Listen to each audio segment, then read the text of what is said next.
cause of the acidosis or alkalosis is due to an impact on breathing rate or gas exchange. Okay, so it is a respiratory cause of the condition. The respiratory system is causing the problem. Now, metabolic acidosis is from a metabolic origin, where metabolism is causing the issue. Metabolic acidosis, increased production of organic acids, such as lactic acid and ketone bodies seen in alcoholism and diabetes mellitus. Ketone bodies, ketones, diabetes, often there's an association. People that have alcohol substance abuse issues tend to have a long time alcoholics. They often have diabetes because they've been to the overconsumption of sugar, because there's a lot of sugar in alcohol. So there's a relationship between diabetes and alcoholism, which can lead to an increase in ketones. Okay? But this is from a metabolic origin or ingestion of acidic drugs. Let's say you work in a care facility and a patient who lives in assisted living, she thinks that she took aspirin, she keeps forgetting she took her aspirin. So she keeps taking more aspirin. Right? That's totally plausible, right?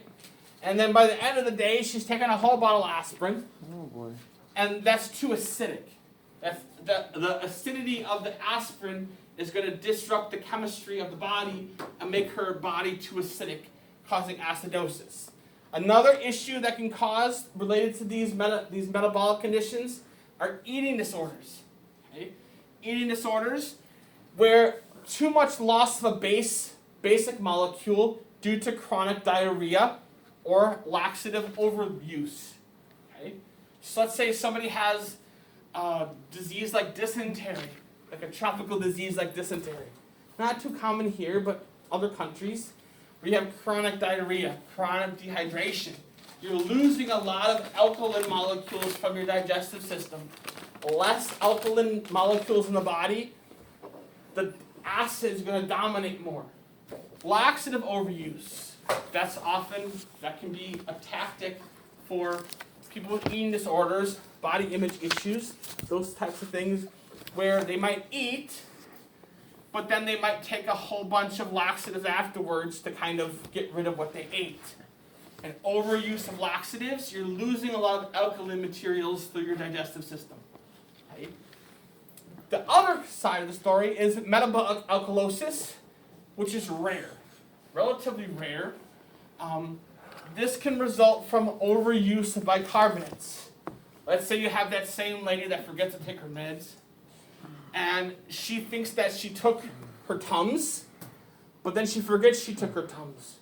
So rather than taking a whole bottle of aspirin, she takes a whole bottle of Tums. Depending on her weight and size and things like that, a whole thing of Tums it's going to neutralize a lot of acid in the body, removing a lot of acid, which can make her body more alkaline. Okay? Or if for some reason you get too much of an IV bicarbonate solution. Or more commonly, loss of stomach acid due to chronic vomiting. So if someone has an eating disorder and they tend to binge and purge, okay? They eat a lot and they throw up. Constant vomiting, eventually vomiting, you're essentially expelling stomach acid, which is hydrochloric acid, which is going to disrupt the pH of the body because you're bulk removal of acid from the body. If you're removing acid from the body, you're going to have more base left behind, which is going to make your fluids more alkalotic. Okay. Now, you have these four categories, and if you look at those questions, we have these four situations, and it leads to the concept of compensation. Okay? So, compensated alkalosis and acidosis, this is how the body fixes the problem.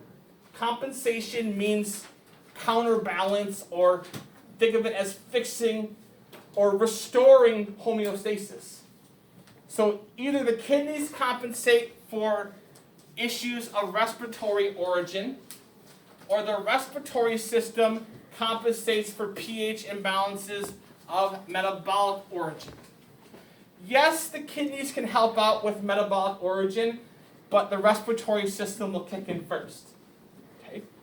So based on these kind of situations, we're going to work on those problems and kind of go through the thought process. Now, uncompensated acidosis and alkalosis is where the body cannot handle it. The body cannot get control of the issue.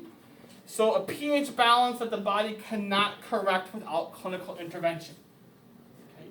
Without clinical intervention.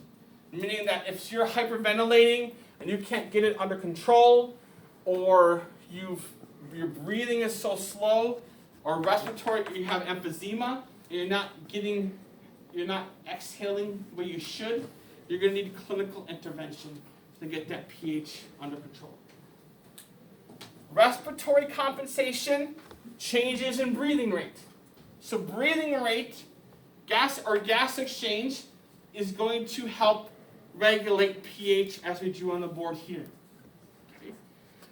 You have so changes in pulmonary ventilation to correct changes in pH of body fluids by expelling or retaining carbon dioxide. Okay. Hypercapnia is excess carbon dioxide. You have too much. Hypocapnia, too little carbon dioxide. So we talked about that on this here. Renal compensation, what the kidneys do is that they adjust pH by changing the rate of hydrogen ion secretion. Basically, if your blood and tissue fluid has too much hydrogen ion, your kidneys are going to secrete more and you're going to urinate out more. If your body's too alkaline, you're going to stop secretion of hydrogen ion because your body's never going to get rid of something it needs. Right?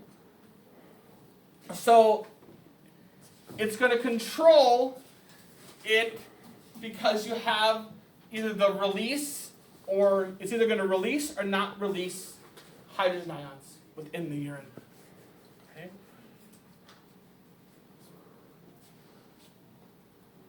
All right. So let's take a break. Get up, stand around.